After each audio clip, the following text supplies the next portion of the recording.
नमस्कार साथियों, एक बार फिर स्वागत है आप सभी का।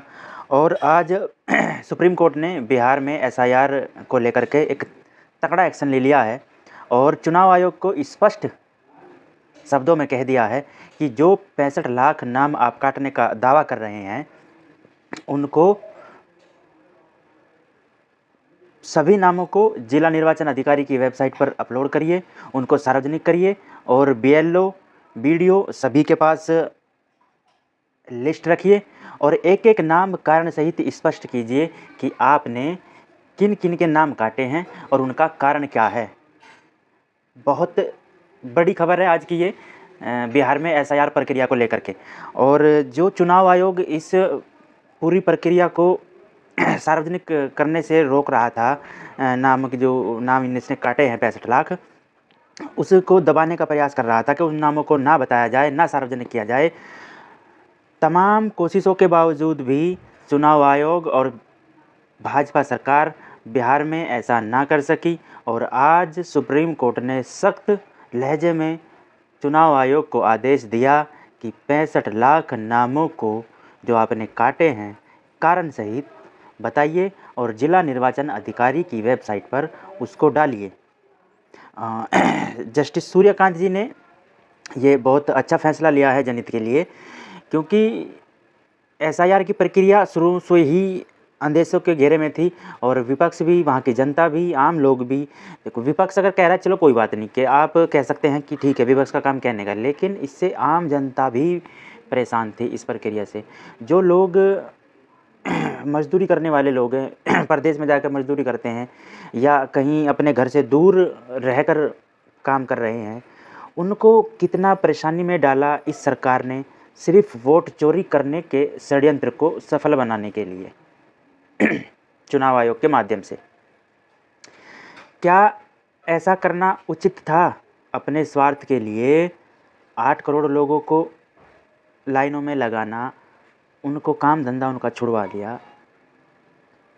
और ये आप मानो या ना मानो, एसआईआर की प्रक्रिया जो बिहार में इन्होंने करी है या करने का प्रयास किया है, ये बीजेपी का काल बनेगी। इस एसआईआर की प्रक्रिया ने बिहार के साथ साथ पूरे देश के कान खड़े कर दिए।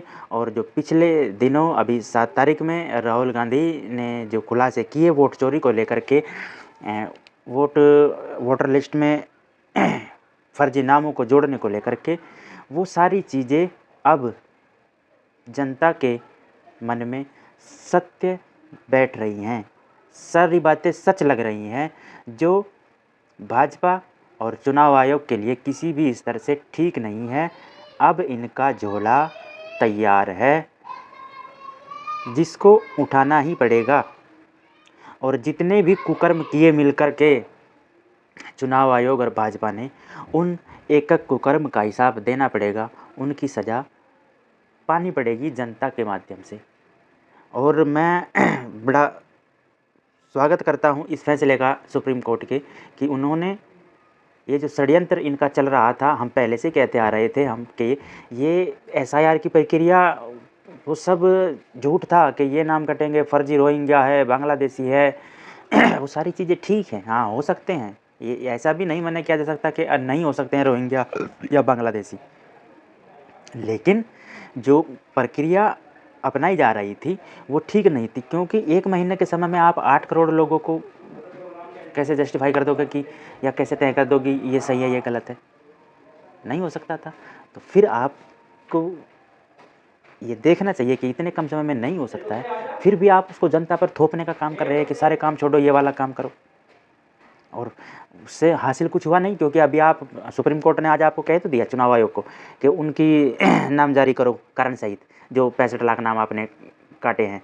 लेकिन आप दे नहीं पाओगे, क्योंकि आपने कोई सूची नहीं बनाई, वो सिर्फ आपका हवाई आंकड़ा था।